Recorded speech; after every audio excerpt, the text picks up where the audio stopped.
All right, Jim. We'll call the City Council Budget Workshop to order.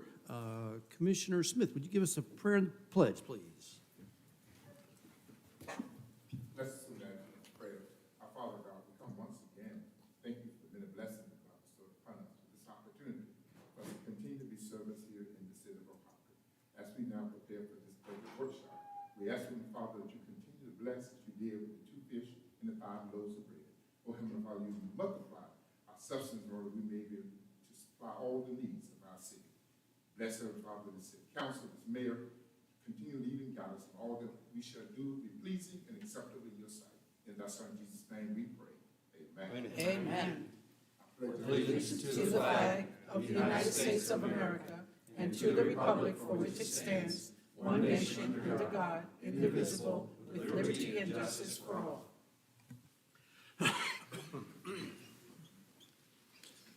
All right, general government. I don't know, let's see.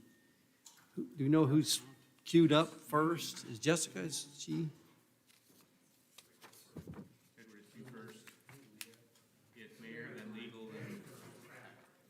Okay, so we're under which Oh, one it's- are you going?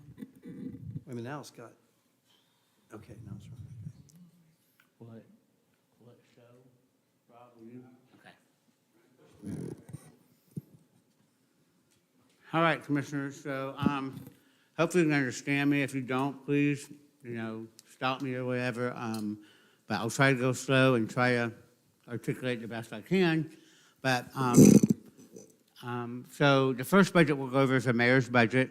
The mayor's budget has the commissioners, in it, as well as the mayor, his assistant, and then the receptionist as well. So there's not much of an increase in personnel, a small increase in personnel. That's due to, as you know, your salaries as commissioner is set by ordinance, by population. So there is an increase in population, so you will see an increase, there's an increase calculated into your salaries as well. So that's in here. The operating costs or expenses that you see, there's a big increase of 20% here. That increase is, this year we've elected to put additional $7,000 in each one of your discretionary accounts. So you'll each have $10,000 in each one of your discretionary accounts for FY23. We truly appreciate that because you know that there are so many the nonprofits that are here and they do tap upon us always to support them, and we do support them as best as we can. So, Right.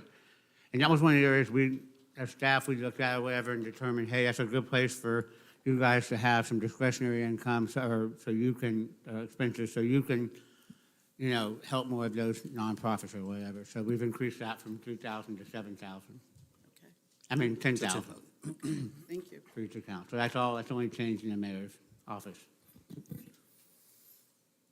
So, Rob, can I go to?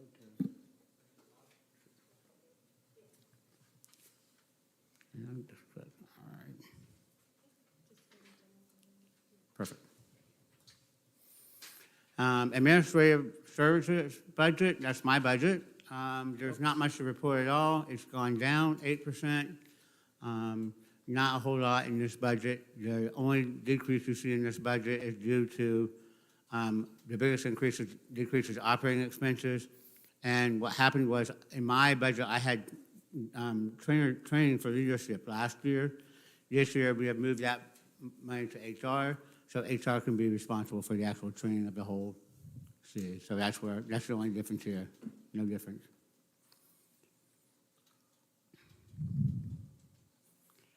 So I will put Michael's next for legal. Michael is next for legal.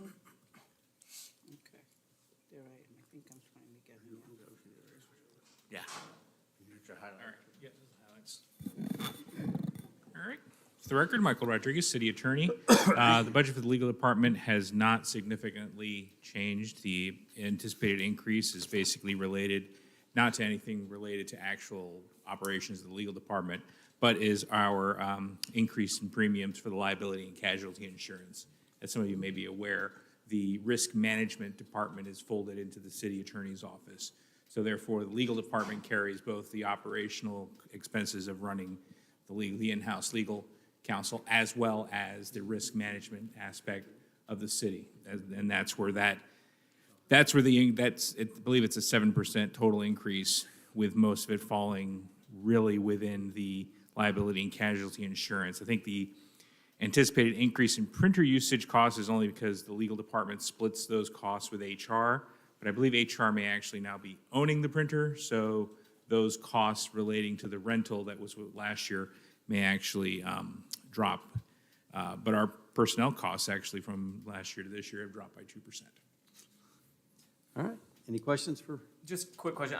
We obviously have some active litigation. Is this budgeted in with kind of that time that's going to be spent on that? I know obviously you're salaried. Are we getting extra, like outside counsel at all or anything like that? No, my legal time is covered. I do not charge Right. hourly. And then the only case where we do have outside counsel is brought in, actually that was a claim was placed with our carrier. So we have insurance counsel who's carrying those costs, so those fall under our liability insurance.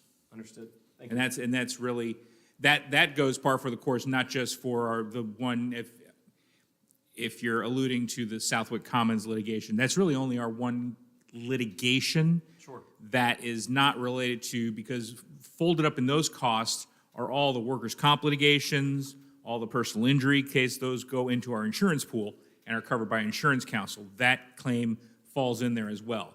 There is no separate, the legal department. I do have the authority to appoint outside counsel to assist in any matters. I have not called for the appointment of any special counsel to assist in any litigation that is not covered by our current insurance. Understood. Thank you. Okay. Thank you, Michael. All right. Any other questions for Michael? No, he answered the question I was going to ask about outside counsel. Who else we got? I guess, okay, Susan.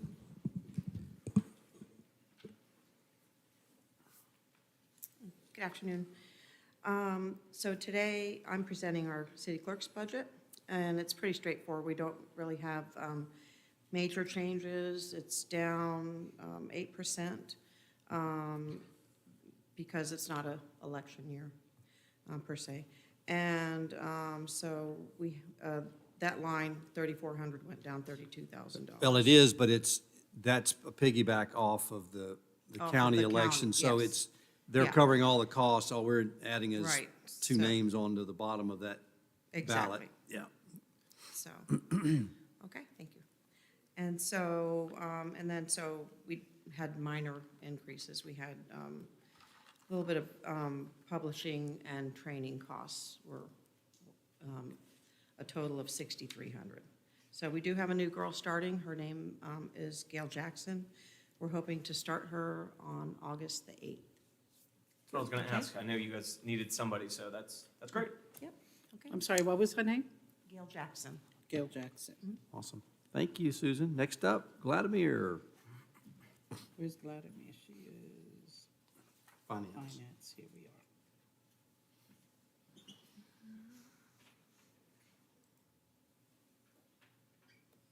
Good afternoon, Council and Mayor. Finance Department and Utility Billing, so I'll be presenting both. For the budget for Finance Department, we had an overall increase of 52%, and I'll explain in detail for the salaries and for the operations.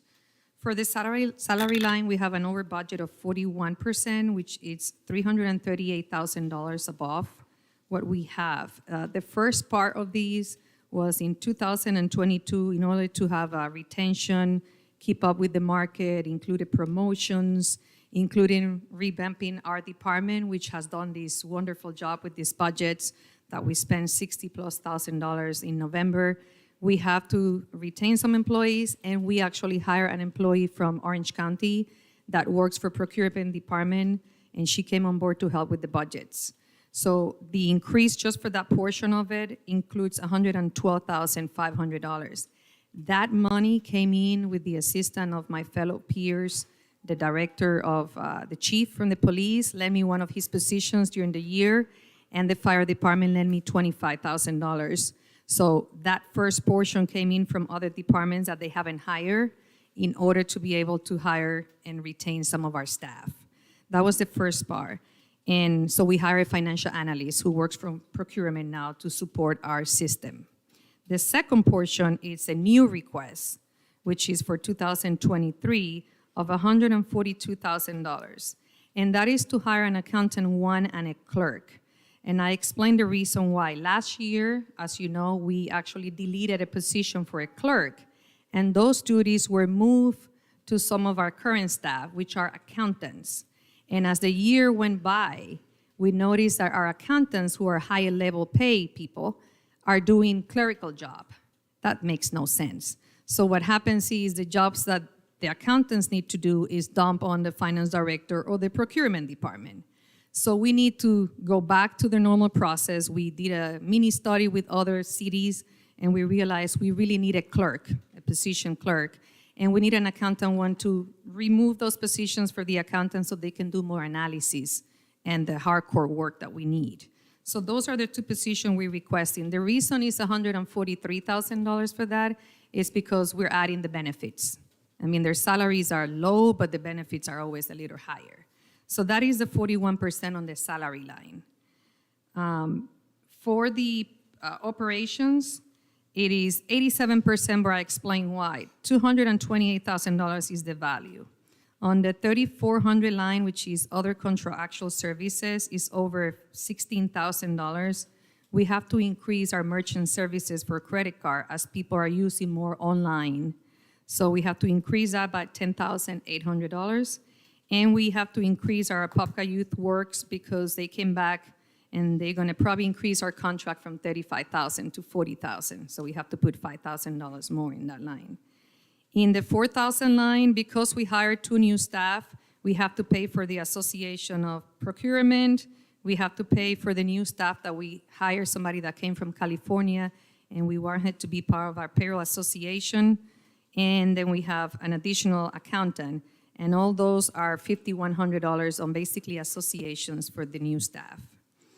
In the 4,600 line, we reduced by $60,800, and that was the budget software that you are using right now. We bought it last year. We don't need it this year. So we took that our line. And then the biggest line that increased that 87% is our $250,000 line that we put for grant. That is our matching grant that we have in there every year. We put 250, so when they're asking for matching, we have 250, and it's always been on finance. The next line is the operating supplies, and we have to increase for 21,600. So with more staff, we need more space, and we don't have enough space across the street if you've been in our office. Right now, we have 2 accountants in 1 office. That's not safety for us. So what we're trying to accomplish, if any of you have been in procurement office, we have like an L desk where we can seat 2 staff more comfortable. We did some quotes, and to do desk furniture for those 6 offices, and we compare prices, it costs $15,000. And then we have moved from 5,400 line, reduced by 5,000 because we move it to that line during the year, so we just budget on the correct line now. So that's why you have $21,000. And then last but not least, which is not much, it was an additional training for 1,600 on the line 5,500, for 750 for an additional grant training, and another one for the National Institute of Procurement to send another staff for training. So that is basically the whole increase, our major one being the new staff that we're requesting, and the $250,000 grant for finance. Okay. Any questions related to finance? Any questions for Vladimir? I have one. The merchant charges or service fees are, I guess, why aren't we passing those charges on to the consumer? To where, I'm sorry? To the merchant charge, we're paying service fees? For the credit cards. Thank you. Yeah, for the credit card, because we're paying a fee for that, are we able to pass that on to? We can, but we have to bring it to council and discuss it, approve it, and then pass it through customers. We have talked about that, but it hasn't been brought into. Is that a bad look? Mayor, I was about to say. Well, there's 2 things. You have to be careful that there's the credit card companies, you can't call it, you have to call it a service fee. And then the second thing is, it's so much easier for us to get credit cards. It makes it easier on the finance than somebody coming in with cash. is it worth the 3%? I don't know, So we but. don't want to disincentivize them to make our process streamlined. And It's a get very paid on low time. fee. Yeah. It looks bigger because we haven't increased credit card fees for like 2 years. Gotcha. It looks bigger because we haven't done it on 2 years, but to pass it through customers, it's probably, we want them to use that service. Understood. Got it. I'm on the same page now. Thank you. And my question was, the position that you're going to reinstate, the accounting clerk, the personnel that was released last year because that position, are they going to be able to come back and reapply for that position, or they still available, or what? So we didn't put a stop on not rehire for that person, but when we let go, that employee wasn't let go from my department. We have moved that employee to another department and they were let go from that area. Any employee that we let go, unless it's on their file, they can apply and go through the process. Okay. We don't just call them and say, hey, it's open, you want to come back. They have to go through the process as everybody else. Anything else?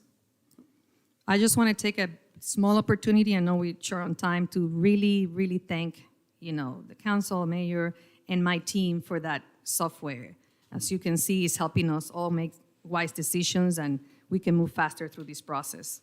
So I wanted to take that. The only thing that I had asked our chief administrator was that through the process, it is, it takes a little time to get used to, but for the different departments that you highlight, if you could just find a little area and tell me how many employees are in that department. We actually have that on the general fund when Edward presents, and it's by, you'll see how many on each department, but we can add that. We can Okay. add that request to your, Yeah, because the as I went through them, I didn't know how many are in that department. okay. Okay. We will. That's it, but I know we're tweaking away. And this is utility billing. So utility billing is over budget by 29%, and that is, we have so right now on utility billing, we have been short on staff on the way that, we have people are with COVID, we have people that are trying to take vacation, and we only have one cashier right now on the window. And then we have, again, one accountant trying to fill out that cashier position. So we request to the administration to let us hire one additional cashier. We just hire one right now as a part-time, and we hope that if it's approved, we can hire her as a full-time position. So we have one, which is $46,000. Another increase is on the Water Company of America, which is the 3-year contract. This is the company that we hire to recover on-bill water and sewer, and that is approximately $264,000 annual contract. They finish all their, checking all the residential or commercial recover on December 2021. So we make their first payment on January, and we most recently make a second payment. So they bill us quarterly. And the second payment to like $60,000, they recover 60% of any bill that we collect. So the revenue, they get paid 60% of that. Wow. So our budget for this year was But $264,000. that was over $400,000 in found money. Yes. So it was money well spent. Absolutely. And the good part about this too, Mayor, that, that 264 after the third year becomes all of ours. Yeah. So that's the best part. And the other thing is that, we were getting DEP and St. John's Water Management were Yes. not happy with us being out of balance between water being produced and water being sold. So a whole bunch of reasons why it was a good contract. And then we are looking into improve our lockbox. Right now, again, one of our accountants is sitting down, opening once a month all these envelopes that people send on the check and processing the check through a machine. It's a whole tedious process, and we're looking into a lockbox. We're getting quotes currently in preparation, and it's approximately $6,000 for that, to get that process automated. We're thinking using maybe the same company we have currently for other processes, but we're still looking into quotes. Can you explain that process? The to me again? lockbox is when they mail the check, so that physically, instead of using our system, they mail the check. So we get hundreds, I don't want to say 1,000, hundreds of envelopes at the beginning, the first week of the month. Right. And we have an employee opening the envelopes, taking them out, running it through a machine, posting it on the bank, and then destroying the checks. Then we have to pay the company to destroy the checks. If we pay a company a lockbox, they'll do all that process. And then they'll send us a report and we upload, hopefully, we'll talk to IT and see how that works. And we upload the report and that's it, done. So the process of manually doing all that goes through a company, Okay. not through one of our employees. So was there a bid put out for that? No, we are just getting quotes because if it doesn't pass a threshold, then you don't need to do a big RFP. So Okay. we're looking into that. If it passes our threshold, then we go through procurement and we'll do our process as normal. Okay. And then we are requesting $60,000 to put a new tower for our customers that we have. In 2007, which is when we have our towers, we have 19,800 customers, water for water meters, and that's supporting 2 towers since 2007. We're expecting in 2022 at least 35,000 water meter customers. So we put an additional tower to be reviewed, and that's the $60,000 that we're asking for it. And then we reduced equipment because last year we had $45,000 on the pickup truck that we got for utility, and we don't need it this year. So we're basically swapping the 45 for the 60,000. And that's where the 29% comes for the over budget for utility. Any questions? Any questions for Jamie? Jamie? No. I mean, No. Vladimir. yes, Vladimir, oh my gosh. Question, when did she change her name? Yeah, no. The 46,002 for the personnel request, does that include benefits, or is that just salary? That's salaries and benefits. It's actually we are reviewing the minimum wages right now as we speak. Edward told us to revise to $15 an hour. We were on the lower side. That includes salaries and benefits. Anybody else? Thank you, Vladimir. That's it. Thank you. Joe?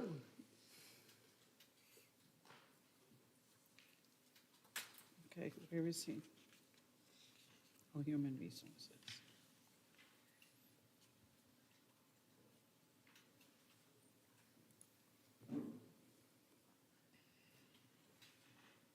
Evening, everybody.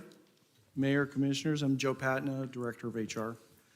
So this year's budget, when I got here, this is my 1-year anniversary, by the way, so Good. Happy anniversary. thank you. Happy Thank you very anniversary. much. So, grant congrats or I'm everything I sorry? need, so there you go. All right. So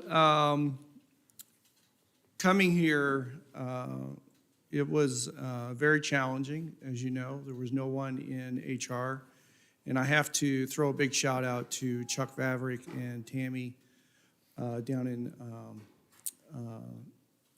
the Edwards office for helping out, because they were a great help in transitioning the HR team. So during the year, we've had a lot of challenges, some with software, learning all the different systems, so on and so forth. So we've overcome that. We still got some challenges ahead. We've got some big obstacles to overcome and some big projects to do. One of those is digitizing all of our personnel records. So as you know, that takes a lot of time, a lot of effort. Meanwhile, work has to still go on. So during the year, while training everyone, getting everyone up to speed, we're at the point now to where we have a lot of foot traffic in the office, a lot of phone traffic. We're doing a lot of events. We're trying to get out there and do some recruiting as well with job fairs and stuff like that. So also the budget. When I came here, the budget, there was some in the budget, but it didn't account for everything that we needed. So you'll see a lot of jumps in the budget here because, for one thing, there wasn't anything in some line items where now there are, such as, let's say, operations for getting recruitment tools to use, such as tablecloth, because when you go to a job fair, Last job fair we went, we didn't have those things, and we ended up being on a blank table with nothing on it, so nobody knew who we were. So, but anyway, those account for some of the big items, big jumps here in percentages. One of the things I want to jump into that we want to try to do this year is increase in annual longevity. So that's been at $2, and basically what that is $2 for every month you've been with the city. It comes in December. It's a big boost of morale for individuals, and it's a retention tool as well. So, and I believe Edward is going to talk about that in the summary again. So that was a big jump in personnel costs. Another jump we're requesting for this next year is an additional position, which is an HR Specialist 1. I looked across the scope of different cities, and we are, when compared to cities the same size, we are definitely 2 to 3 short in personnel. So I'm asking for 1. Staff are stressed right now because they can't get everything done that they need to do during a day. I did add some overtime in there because we did run into overtime. Whenever there is a issue, we have to stop, do a project, and then go back and continue to work because there are a lot of timelines associated with my office. We also increased professional services, which is training. And I believe Edward kind of alluded to that some of that money was transferred into mine, where I'm going to handle all the leadership training and other training for staff during the year. Another thing is Power DMS, which we use at the police department and we use in HR to disseminate information out to like orientations where people can look at the personnel regulations, and they can actually electronically sign for those. And they can go back and look at them, whenever needed. So that software is coming over to our office as well, plus applicant tracking software, which we didn't have before. We have initiated that, which is helping out a great deal. Before it was a little primitive and actually taking up a lot of man hours. What is that called? You said applicant? Applicant tracking, it's for jobs, posting jobs, Okay. where individuals can come in and actually apply for a job. In the background, it used to take a lot of time to do that because it was a primitive type of software where it took a lot of man hours to manage. And I won't go into the stipulation about that because it would take too long. Also increased is training for my own staff and myself to attend a couple conferences during the year. One specifically for Association of Public Human Resource Professionals. That's very important, and also SHRM. We also belong to both of those organizations, and it's great conferences because you get contacts and you learn a lot, law updates, so on and so forth. Another cost is a high-speed scanner. What we're doing now is we're using the copier scanner, which takes up time from other individuals using that copier. It's being used scanning, copying, and printing. So also risk management and legal uses that as well. So we're asking for that. And then the leadership training at the bottom again. Any questions for Joe? I do. The increase in longevity, the retention, the $2, is it $2 a month? It's $2 a month, and we're wanting to increase that to $4, I believe. Is that? To $4. So Well, the reason we thought, because of inflation's, just taking everybody on the chin, we thought this is a one-year deal, but we thought, let's get everybody, a bonus and that's just an easy way, so it's based longevity, but we're just gonna double the longevity pay to try to help, cushion that, inflation factor for this year. So the other thing that, your seasonal workers, the ones that work at the Jason Dwelly at the amphitheater, they work at the Alonzo Williams, they work at the Frank Carlton.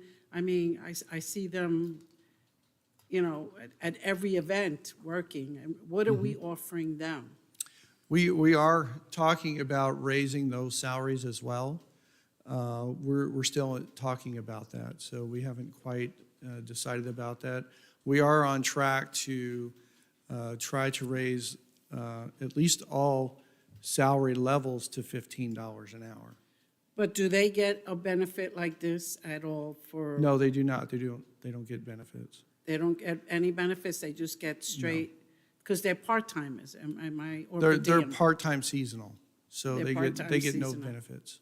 So now, when they work these late hours, because I mean, I've gone to every Saturday Sounds and anything, I mean, they're the ones that are left till, 9, 10, 11 o'clock at night. Do we compensate them for that, working those late hours besides their minimum pay? Right, well, the job description that they did, they applied for that position, and that's, those are the hours of that position. All right, so you're And- telling me and those that are that is the you're in salary to- that was set. What is their minimum salary right now? I believe the minimum for some, I'd have to pull it up, but I think it goes from $12 to $15. Like the crossing guards, I think they're set at 12 or 13. they moved up to They're set 15. at 13. So they're- moved up to 15. Yeah, So they the moved up to crossing guards 15. are, Yeah. do the crossing guards come under you also? No, they come under the police department. Oh, okay, so that's a police, so they're up to 15. But our seasonal workers, come Seasonal under you. workers come under whatever department they're working under. so when you say that you're working on raising their minimum to 15, is that going to be done this budget seasoning?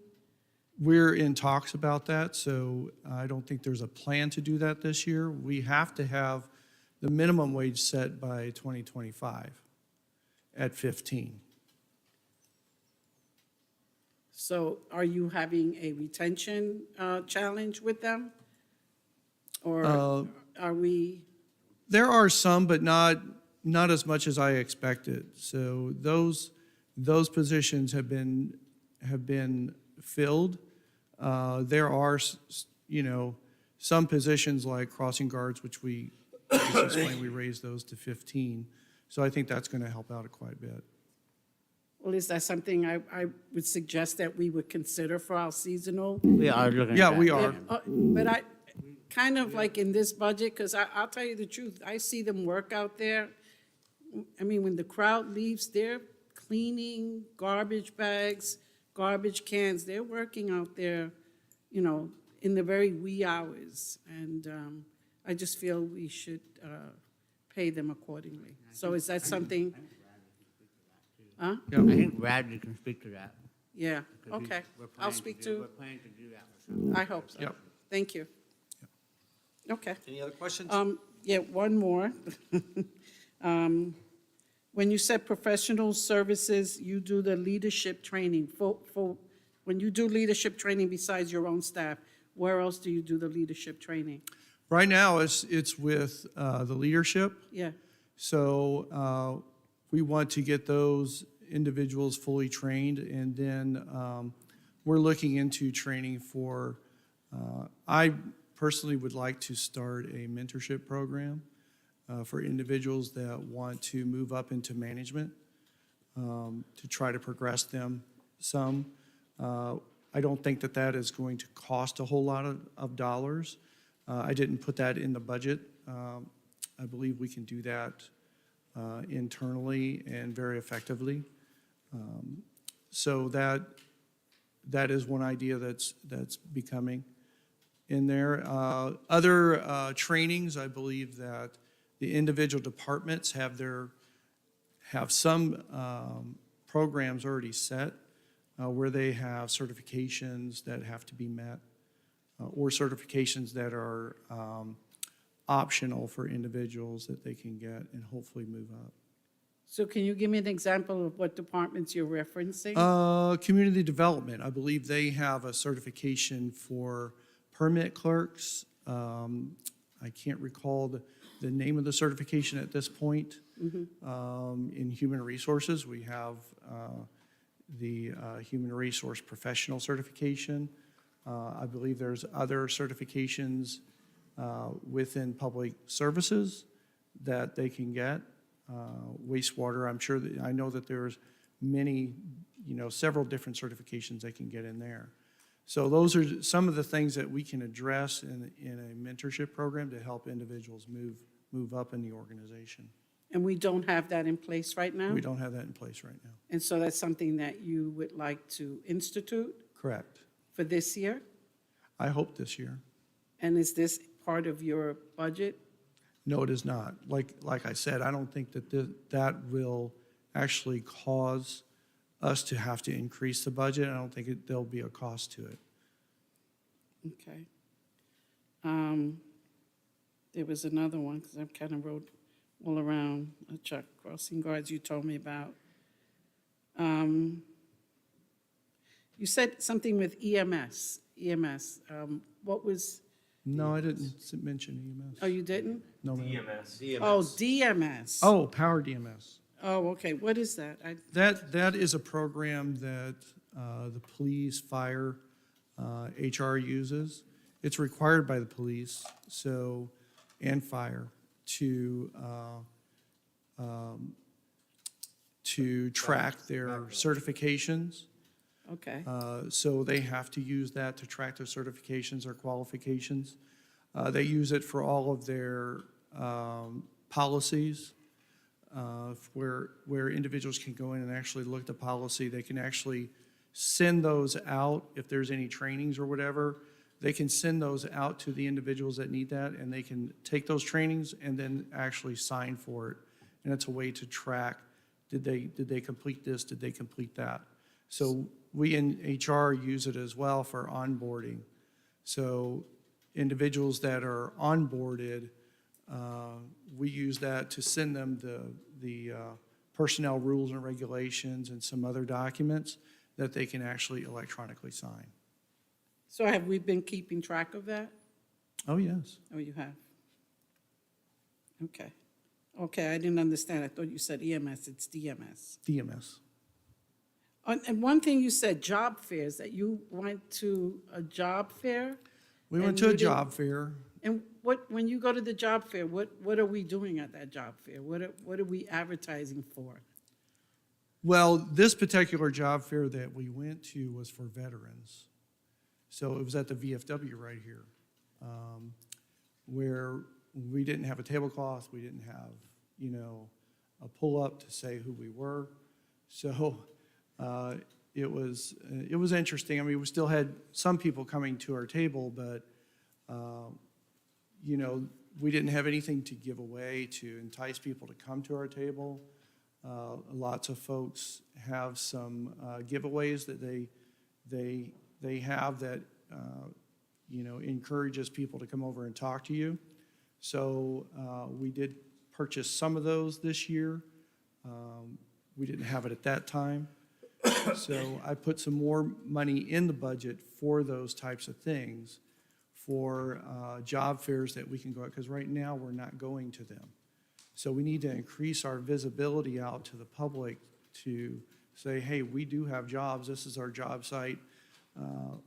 It's hard to explain to people your benefits when they're looking online. Sometimes you have to do it face-to-face. And I think it would help, especially when we're short communication staff, 911 operators, to go out, talk to people face-to-face, talk to them about the job, talk to them about the benefits that we offer, because I think we have a great benefits package. talked to them about the incentive program, the longevity, that we raised it and how, how that helps. So it's important to get out there and be in the community and talk to folks to get our name out there. So when you went to this job fair, what were you advertising? When you said you had nothing, but they were coming to you? Well, we would advertise our open jobs at that time. Okay. Yeah. And do we have a pamphlet that just, kind We of gives do, a we do. little? We created the pamphlet. We also created another handout that talks about our benefits and, Okay. what's offered here and what, retirement, so on and so forth, so, yeah. Okay.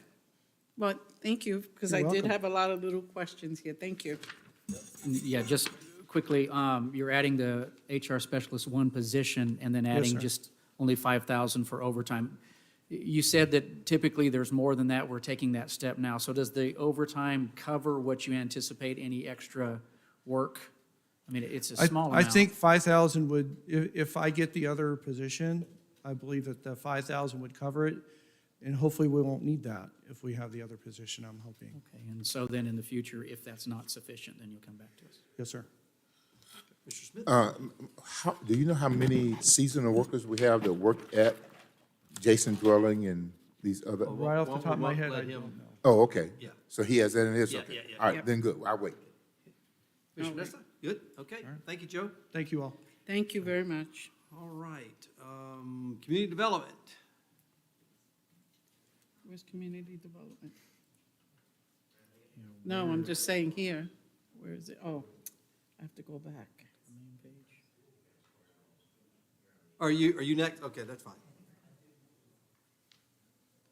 Where's community development? Good evening, Mayor and Commissioners. Radley Williams, Parks and Rec Director. Homepage. Real quick to kind of follow up on that last discussion about seasonal staff. At Jason Dwelly and like our splash park and our rental facilities, we currently carry 11 part-time seasonal staff members. That doesn't include our Camp Weewa staff or summer camp staff. That's just our year-round seasonal. They do sign on for that position. It is part-time. Hours are variable. It's not every day of the week. It's normally shorter shifts. It does go late into the night, but it is something that, to date, we have not experienced much turnover in those positions. As Joe mentioned, it is something that needs to be adjusted by 2025 to 15 an hour. But for right now, we're just monitoring that. We do also have 4 part-time seasonal park rangers that we are looking at possibly adjusting to $15 an hour now. They're a little bit higher skilled position, and they work year-round, a pretty set schedule at the parks. So, Well, I just want to echo Commissioner Velazquez in that if it's only 11 or I guess 15 total with the park rangers, give them some type of annual bonus. It doesn't have to be a huge lump sum, doesn't have to be based on longevity or anything, just something that is a flat rate that just gives, they're not immune to this crazy inflation either. So I would echo that to offer something. Doesn't have to be huge, doesn't have to be the same thing, but just something to the part-time workers I think would be really valuable to them. okay, I can get with Edward and we can continue that discussion with the mayor. Thank you. Okay, so it's so you have, I'm sorry, and I was trying to find where you were at in this. Let's wait till he gets through his presentation. No, I just want to ask him, he gave a number for park rangers, 4. 4. And seasonal? We have 11, and that 11. includes coverage at Northwest, Fran Carlton, Billy Dean, Splash Park, Kitland, Nelson Park. Okay, that was it. Thank you very much. Tonight I'll be presenting our tentative Parks and Rec budget for the 22-23 fiscal year. Parks and Rec Department is comprised of 4 divisions, which are responsible for the grounds maintenance and upkeep of city parks, athletic fields, and properties, for the youth, adult, and family programming and athletics throughout the city, for the operation and execution of city community events and operations at the Apopka Amphitheater, for the operations and programming at Camp Weewa, and for the maintenance and operations at the Edgewood Greenwood Cemetery. Overall, let me get to our budget here.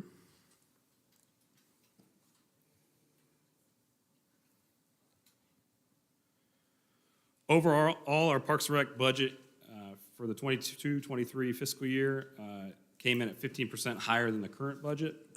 And that's primarily due to increased requests in operating expenses, capital outlay, and we are also requesting an additional parks worker position.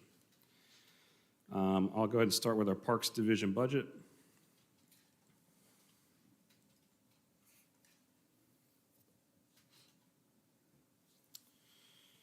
So our Parks Division shows an overall increase of 20%.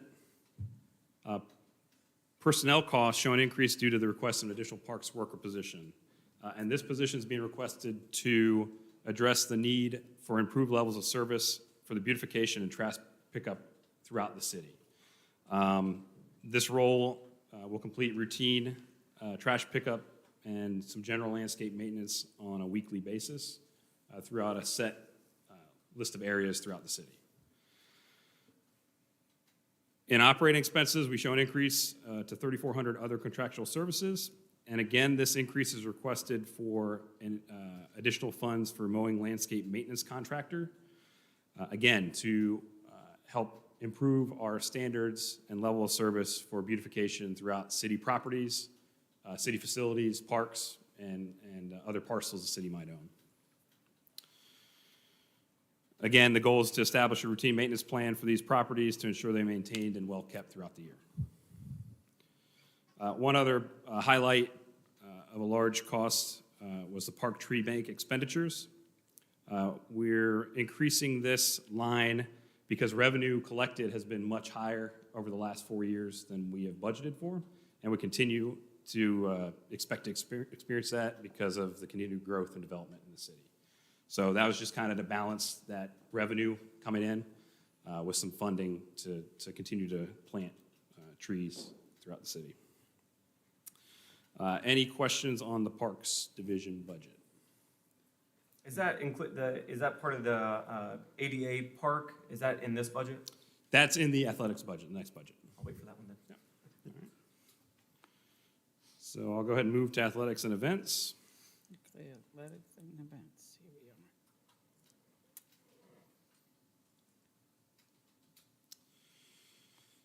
So athletic and events shows an overall increase of 8% from the current fiscal year. We didn't have any adjustments in personnel costs. We're not requesting any additional positions. Operating expenses show a 9% increase, and that's primarily due to increases in other contractual services again. What we're experiencing are increases in referee services expenses for the athletic programs, and we're also looking to do an exterior and interior painting at the Frank Carlton Center to kind of freshen that facility up. Wait a minute, okay, so Frank Carlton, I gotta ask him about that. And then the large increase, 24% increase in capital outlay, were to complete a couple new projects, replacing the gazebo at Kitland Nelson Park, adding new LED lights to a field out at Northwest Recreation Complex, and to provide matching funds for an ADA playground at Northwest Recreation Complex. And we're looking at a FERDAP grant, which is the Florida Recreation Development Assistance Program grant, which provides matching funds for amenities like playgrounds and parks. That's really cool. The ADA playground is an awesome addition. I think that's huge. What type of timeline? Do you have a timeline on that one at all? No, so we'll be coming back to you in the August timeframe for a resolution to help with the grant packet, the grant application. That is due at the end of August. Once that process happens, it'll be probably around spring when we know if we'll be selected for the grant. But we're throwing money in to make sure we're ready with the hopes that we are going to get selected for that Love it. grant. That's very cool. I had a discussion too about a possible sensory playground or something. Is that part of that? Yep, so had some talks with the mayor about that as well. We would definitely locate that next to the ADA playground. And That's just really exciting. That's really cool. So thanks for making this happen. Yep, and the plan is to locate that where the existing large playground is at Northwest by the schools. It's kind of getting longer in age, and we're ready to get something new over there. Cool. One question, the new parks, will they have sunshades? We haven't developed them yet. Obviously, it's very shaded in that area, but that'd be discussions we could have at a later time when we're ready to move through the development. Yeah, because we have that small pocket park at Lakeville, and that during the early morning hours or late at night, but it also can use sunshade, so that we can have more use for that pocket park. Okay. So, I will make sure that's noted for discussion when we're ready to develop that. okay.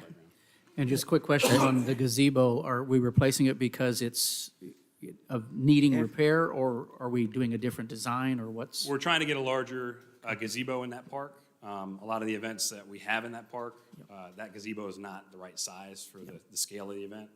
And it is also getting up there in age. Yeah. So, Good, kind of good, the yeah, plan on that. because I was going to suggest that, thanks. And I'm going to, concerns in reference to the scoreboards, they're not being used when the games are being played. Is there anything that we can do in order that the teams could use the scoreboards? for the tournaments that are out there, I believe that's up to the tournament director on whether they're going to use them or not. For the Little League program, I can follow up with them and see if there's a reason why they're not using them, or if it's something on our side or something on their needs that we're not hitting maybe.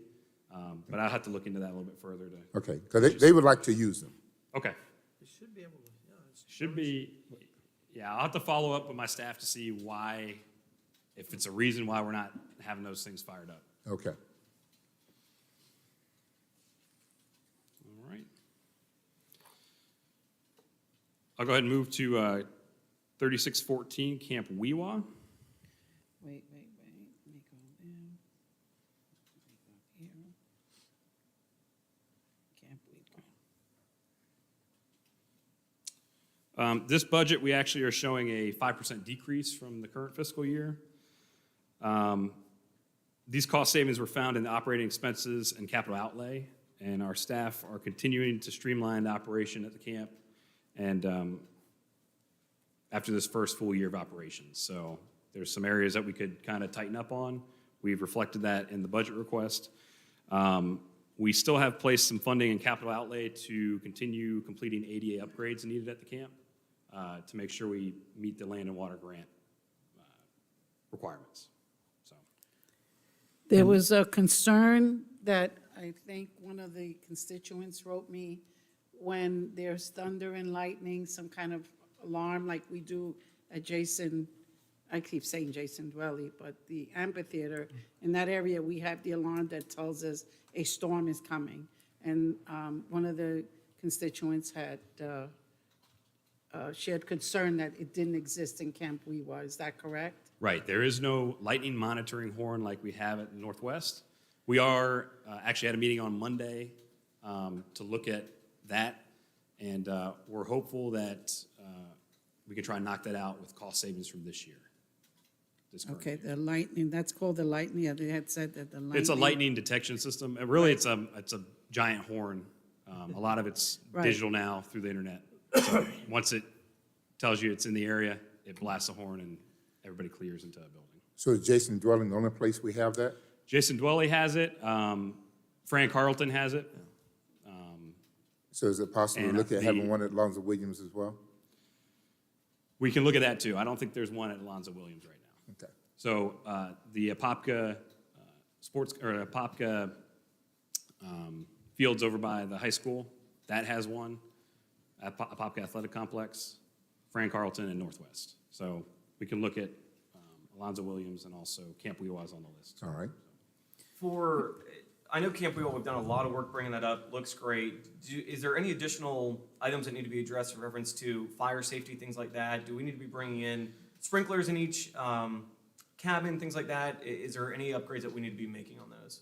There's no need for the current configuration for sprinkler systems or really full-blown monitoring. We do have smoke detectors. We are looking to upgrade those so that there's a strobe light to make it ADA compliant. But there's no monitoring need out there other than the smoke detector in the cabins. Now, if we were to build new cabins, we'd fall into a new category of fire safety, but the way it stands out there, we don't need that. And we're still working through a few items on the punch list to make sure we're up to the top of the standard. Definitely. And that's, that's budgeted under the kind of becoming ADA compliant upgrades? Yeah, we got some there. A lot of that ADA stuff is some sidewalk stuff too. Makes sense. Thank you. And a lot of the fire items, again, we're gonna knock those out this fiscal year before we move into next year. Perfect. Is the generated revenue on par with the expectation when we were looking, I think it was a 5-year turnaround to recoup different, I mean, where are we on that, or is that for you later? or- Yeah, I'll have to pull that information for you, and I can provide that to you in a report. But the camp program performed well this year. I knew it was. And then our next step is to build out, obviously, all the. Yeah, I just kind of out of love summer to season. see that, because that, I really anticipated that it had that potential, so it's great that it's reaching towards that. I just kind of like to know where we're at on that and recouping the investment, and then beyond that, it'll. Yeah, absolutely. I can go ahead and get a 1-year report for you put together. Once we get a year behind us, get through camp, get everything put together, then we can bring back a report and show you how well we've done. I think you'll be surprised with, like Rodney was saying with camp. And we're just scratching the surface Yeah. at that facility, so. All right, and then the last division I have is the cemetery. Is this budget gonna be scary? No, this won't be bad. Wow. As I say that, the 47% increase, this is a small budget. It's not, we're not talking a huge thing here. Cemetery budget showing an increase of 47%, and this is due to capital improvement items that we're requesting. We're requesting $50,000 for additional aluminum fencing around the new portion of the cemetery to match the existing and really bring that portion in that has just been platted. Also $30,000 for a new columbarium to be placed out in the cemetery. And then we have a utility cart and a pickup truck that have reached the end of service life. So we've got some funds in there for those items for cemetery operations. There was, what about the infrastructure, the sidewalks and that, in the cemetery? Remember, we had a constituent come in that where her spouse was buried, she said there was so many potholes that she was afraid to take her car Right. through it. Commissioner, we are going to bring that back in their meeting. So we have a plan to use some of our coronavirus monies, our grant monies, to fund those improvements, and you will see those in the upcoming meeting. The road improvements and everything. Right, the road Yes, improvement. You'll see that. Okay. And that is all I have, unless there's any questions. Any other questions for Radley? Good, thank you, Thank you. sir.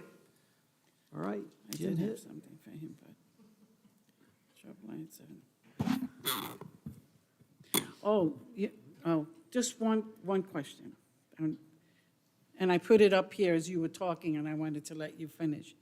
The amphitheater itself, a lot of the concert attendees have brought to my attention that the stage was kind of looking faded. Are we going to repaint that? And then I guess the dome, they said when you come from the outside or you come from, I guess, Brush Drive, the dome just looks moldy and dirty. That's what I was told. Yeah, I can definitely go back and look at that and see what we have maintenance money-wise to take care of that this Right. year. I think it was in there for next year. Facilities, right. It's in there. Painting and cleaning. Yeah. And the Under cleaning, facilities. yeah, Under facilities budget. Yeah. yeah, okay. And since you're back up there, can you also investigate maybe adding some fans underneath the amphitheater? Some fans to direct down on the crowd? Yeah, Yes. I can take a look at that and see what we got. All right. That would be awesome. That's a great idea. The spritz kind that has the. No.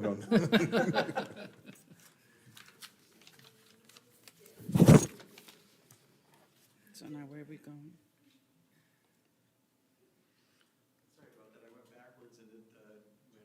Mine did the same thing. I had to kind One of job, Jim. trick the So system a where are little we bit. going now? One job. Where are we going with this now? Believe it will be community, does that? Oh, here it is, community. There it is. That's my guess. Much appreciated.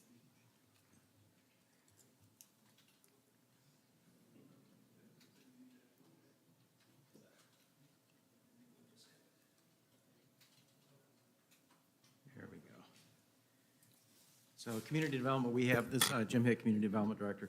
We have two divisions in community development and kind of a couple side ones with the engineering and also with transportation. Transportation, we're not going to be covering that tonight because that's an impact fee type program. The only major part that I've got, let me back up a little bit. Obviously, we're doing a lot of annexations. Last year we did, I did get some of the numbers in for us, but last year we annexed in, let's see here, 17 properties, actual properties. This year we're going to be close to 20 by the time we get to the end of September. I don't have the total acreage, but it's all for all brand-new development. Everybody that's annexing in is bringing in either industrial warehousing or multifamily or single-family development. So it's all part of the overall program. Construction and permitting and inspection, that's the one that is probably the busiest in regards to, other than Gene Sanchez. This is where we are, I guess you say, knocking it out of the park. Our inspections last year, we had about 1,800 inspections. This year, we're expecting a little over 2,000 inspections. That's for our 4 inspectors that we have, along with our building official and our deputy building official. Plans that are reviewed. Right now, we're sitting probably about 19,000 for this year. This is just the plans that they go through, all the different permits that we've got going. COs went from, we had 476 COs. These are for residential last year. This year, we're probably going to put about 410, 420 or so. Can you pull that, is that under building safety That's not permits, under- this is the- inspections? I Okay, this just- is extra, okay. Yeah, this is just some of the general information that I can actually send you the CO and permit information so that you've got that. And basically, that just shows how busy the building division actually is going out there every day. We've got 4 clerks. We are losing 1 clerk. She's retiring the end of September, but we've already got somebody that will be starting in a couple weeks to get trained before Carolyn leaves. So we're trying to replace them as we lose them.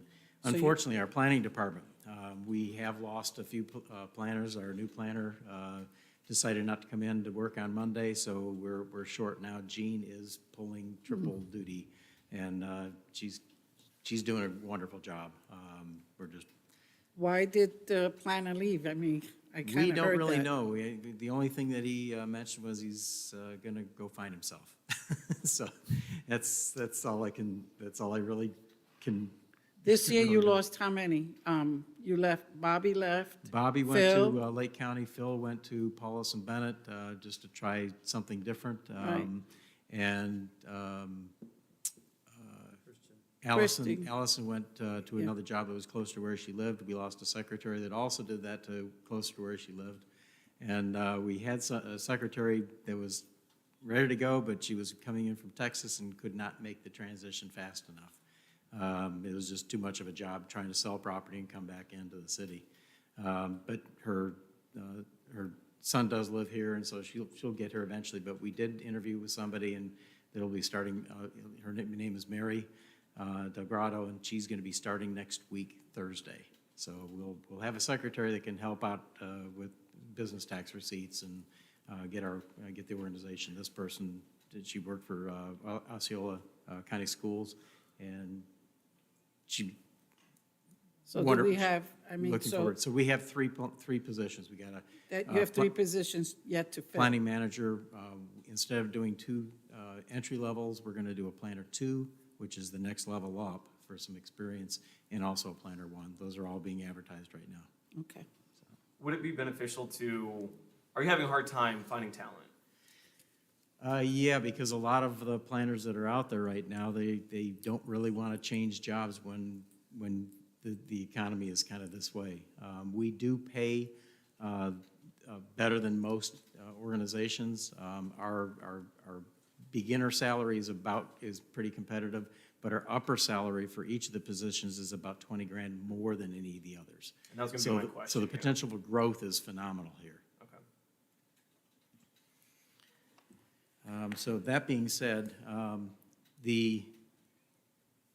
This also lists economic development. Economic development is kind of one of those things that we always are working towards that anyway. This is whenever somebody comes in, one of my duties is to basically keep them happy. Concierge for developers to come in, letting them know what the process is, putting them in touch with the correct planner or the correct division to get the information that they need, whether it's water, sewer, utilities, garbage pickup, electrical, plumbing, anything that they need. Basically, that's where I come in terms of getting them the information that they need in order to get their development working. We came up with a development checklist so that basically if you're coming into the city, it's a checklist that has just about every connection that you would need to make in order to make your project work. Long range and strategic land use planning, site planning. This is all part of the process that we've got also for planning itself. Our projects and plans, plats review, things like that. Last year we had, and I just went through development review, the city council meetings. We had about 123 different projects, plats, and plans that were approved or went through the process itself. This year we're going to be pushing, I estimated, granted it's only through June, we're going to be a little over 100. But we've also been getting a lot more plans in the last 3 weeks than what I expected halfway through the year. We are getting quite a few of the multifamily developments coming in. Comparatively, it's just as many multifamily units as there are single-family units. And right now, the development review list that I sent out along with the map shows about 9,900 units over the next three to 5 years. So at about 3 units per, you do the math, it's, we're looking at about 20,000 more people in the next 5 years. So do you have them broken down, like, from kind of year to year, like what the expectation is? I mean, you have 9,900 units, so between now and 2023, do you have an idea? Not really, No. because the developers, a lot of times, they have basically a year to get the projects going. Okay. Once they submit for building permits, the building permits is 180 days once they get the building permit to actually do work. Most of these developers, what they're doing is coming in, and they are doing they're going right away. They don't. The banks are still doing the funding, and the banks want to see reaction for the money that they're investing. So they're if they're coming in for development review, they're building. Yeah. So. Do their permits have like timeframes? Like, in other words, once you issue a permit, they have so much time in which to 180 satisfy that days, permit? 180 days for a permit itself. And that's only if they do one inspection in that 180 days, it keeps going, it keeps clocking on. Most of the developers, when they build a house, they're doing an inspection, 1 or 2 inspections a month at least, between mechanical, plumbing, electrical, and construction itself. Okay. And that's just our inspectors, the building part. We also have the city engineer also goes out and does inspections also. So We have one city engineer, right? we have the city engineer that does that's Richard Earp. He does all the floodplain work. He also does. I mean, that's for the whole city. Right. He also has a crew that he also takes care of any potential runoff areas or issues. He takes care of that also. But then he also does review the plans and the form board surveys and final surveys.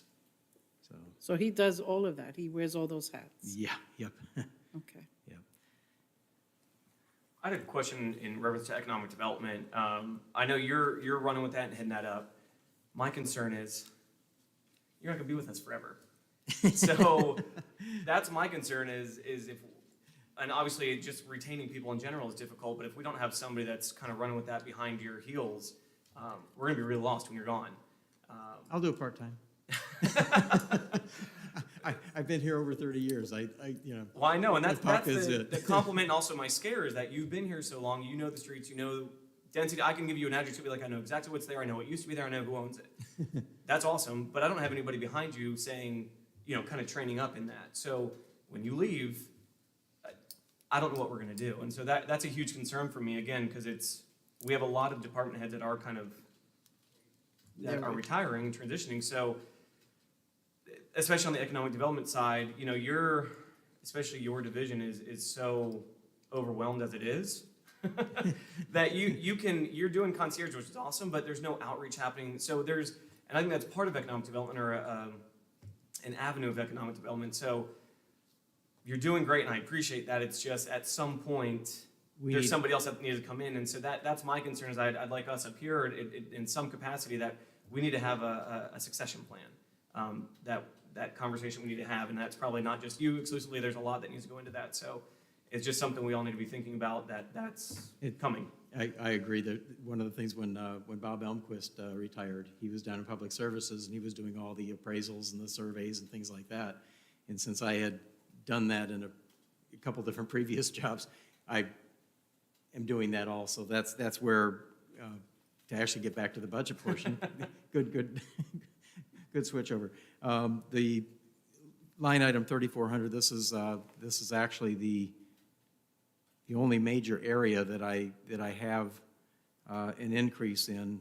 This is for specific purpose studies. This is where we do the professional services. Traffic studies are not included in this because that's part of the related for development review itself. But engineering or design studies are also part of the programmatic parameters for the capital budget. So what we typically are looking at is architectural design, environmental studies and analysis, property appraisals, surveys, closing services, comprehensive plan updates, land development code updates. When I can't do those myself, we channel out, and we also have a couple different outside reviewers that have 30, 40 years of experience of site plan review that we hire to review some of the larger plans.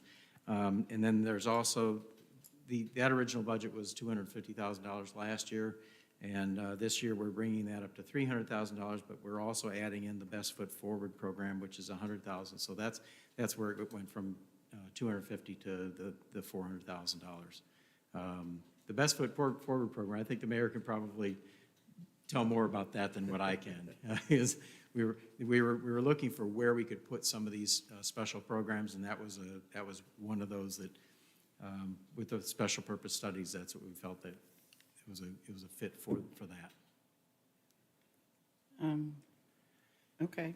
And then the only other portion that we've got is the under the building services. We are in the process of hiring another inspector, and we've got budgeted another inspector, a fifth inspector, based on the numbers that we've got.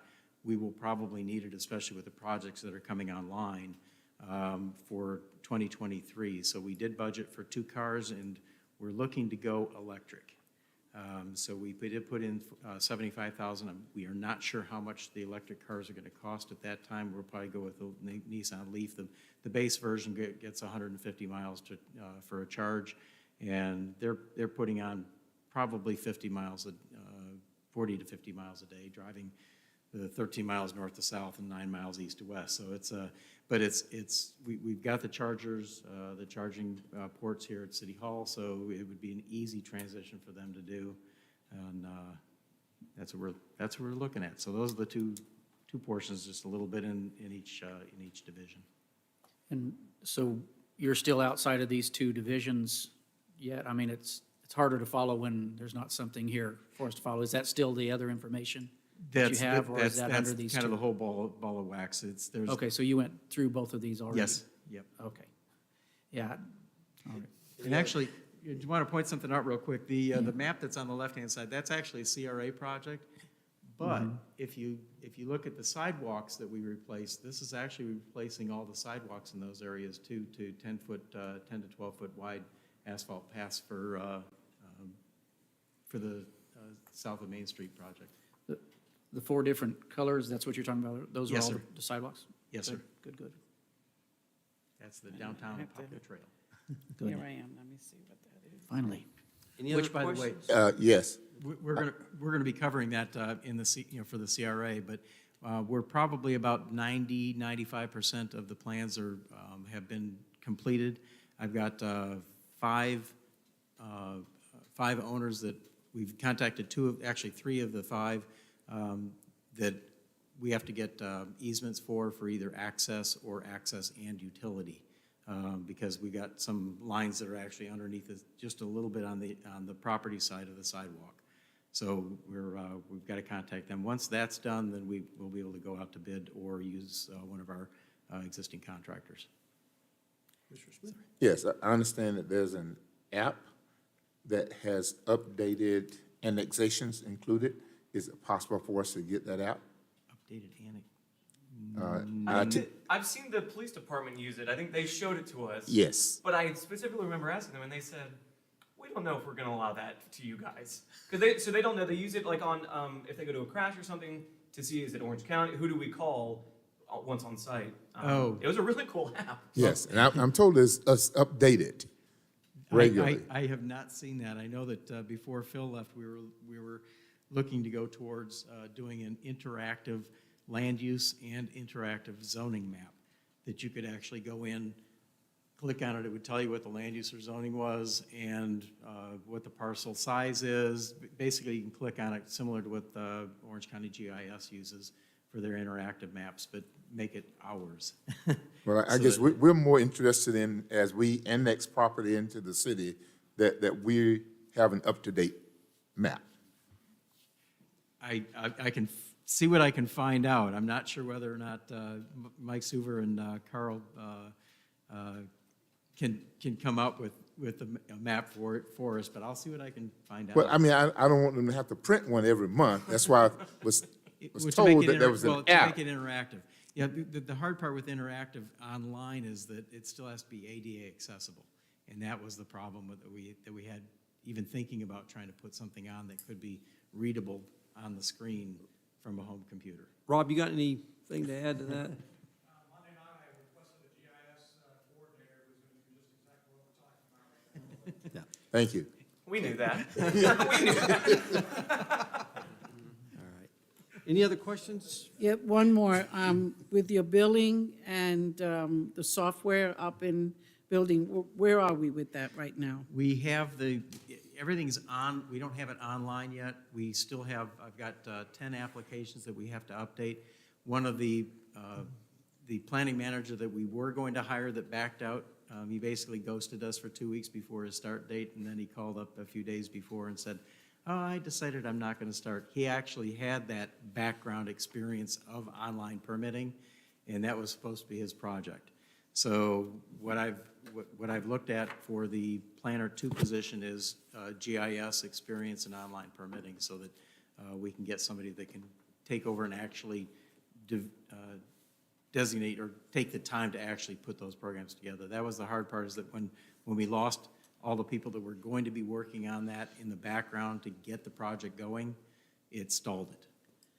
So we updated our software, but we don't have it We don't- functioning the way it was meant to function. Correct, yeah. We have it all here, but we still have some applications to finish, and we still have to get the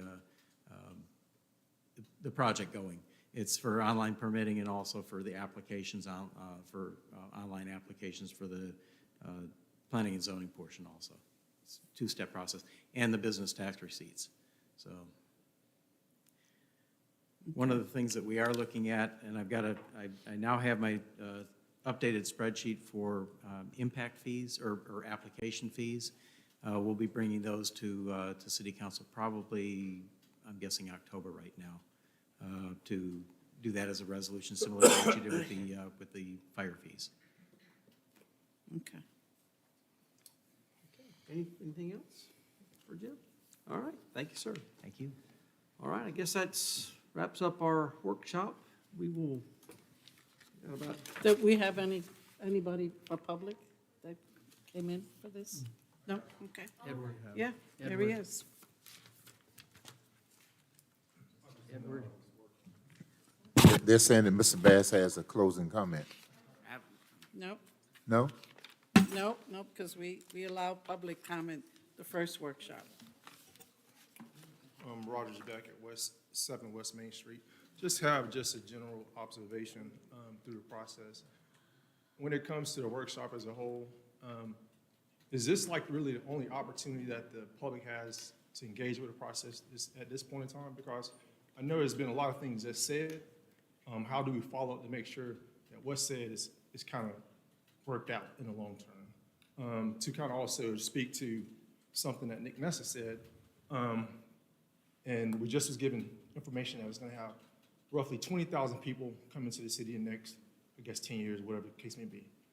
But we have no, let's say, the staff is very understaffed at this point.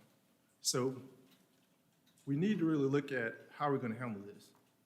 If we're going to go with roughly 70,000 people in the next couple of years, how are we going to handle the growth that's coming our way?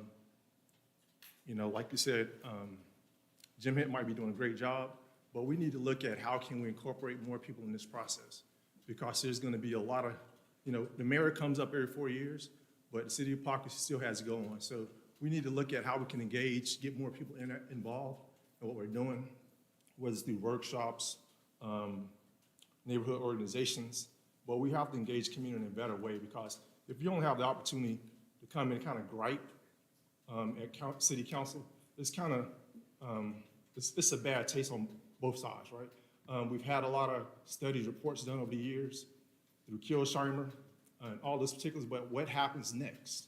So looking at it from the standpoint of, I go to cities like Winter Garden, you know, the stuff is growing, you know, but it's going bananas downtown that area. But we come to Apopka and it just seemed like we're kind of stuck, you know. So hopefully we can kind of get more engagement from the community as a whole to be a part of this process. So if we can do more outreach, more workshops, whatever the case may have been, to start to foster that, I think we can kind of bridge those gaps to make that happen. And particularly one of the things that I wanted to also bring up, I know yesterday that the Streets Committee had proposed roughly about $200,000 in sidewalks. Now, my thing is, I don't know where that may go. I know $100,000 was for repairs, and it was $100,000 allocated for new sidewalks. My concern is, and I kind of addressed this with Edward, usually during the school year, particularly along Lake Avenue, there's no sidewalks when you get past, I think it's Dream Lake Avenue. You have a lot of kids walking in the streets. You have a gentleman that's a paraplegic. He's on his motorized vehicle in the middle of the road. So we need to look at areas around schools to make sure we're getting a safe routes. I know at one point in time that was something that used to be discussed. So we really need to take a closer look at that, because that's something that makes your community more viable, walkable, and things of this nature. So, and also when it comes to the Christmas events, there again, you have people parking on the streets and they're walking in the streets. So we really need to kind of look at the downtown area to make it more walker-friendly. So that's just one of the things I want to make sure, hopefully we can address. I don't know when we have the opportunity to do this other than once a year, but something that, if that is the case, there is a plan from the public standpoint, how can we make sure that follow through on that? So those are just some of the things I just observed. Thank you. Thank you. Yeah. And I'll add to that. When I've looked at other cities, what I see a lot of the other cities have are a lot of advisory committees, and they're usually just volunteers, different neighborhoods, different groups that kind of aid us as government, you know, as government, is they are in their communities and they have these small groups that meet on their own, but they do come out and come to our council meetings or have meetings where we get invited and we get to hear some of the concerns in communities, because not all the communities are the same.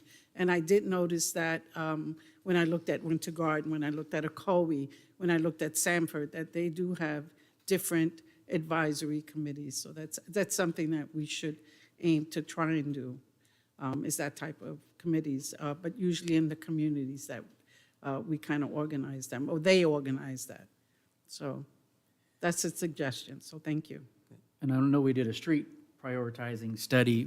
Is that including sidewalks as well? Because that, I mean, that's a very legitimate point if that's No, it's lake not. approaching those. So, yeah, whatever process we can to get that and begin to, again, it's great to allocate, but like you said, Yeah, what we are those did- hot spots and how can we find that Well, out? So- I can tell you the two big grants we got for sidewalks is obviously for South Apopka, and there's a lot of streets down there that have no Yeah. sidewalks, and so what we're doing is prioritizing where there's none, putting at least one, And then, you know, we just spent, I want to say, $150,000 for sidewalks down Kelly Park so that people could walk from the trailer park to the new K-8 school, Kelly Park K-8. So we did spend money there for walkability to the new school. And it just finished up, we'll finish up probably, might be tomorrow or the next day, so it's right on schedule. Okay. I think any way that we can facilitate, you know, as you're saying, to know what are those hot spots and what do we need to look for and fund for, I'm all for that. Okay, all right, good. All right, well, we'll be back in 30 minutes. All right.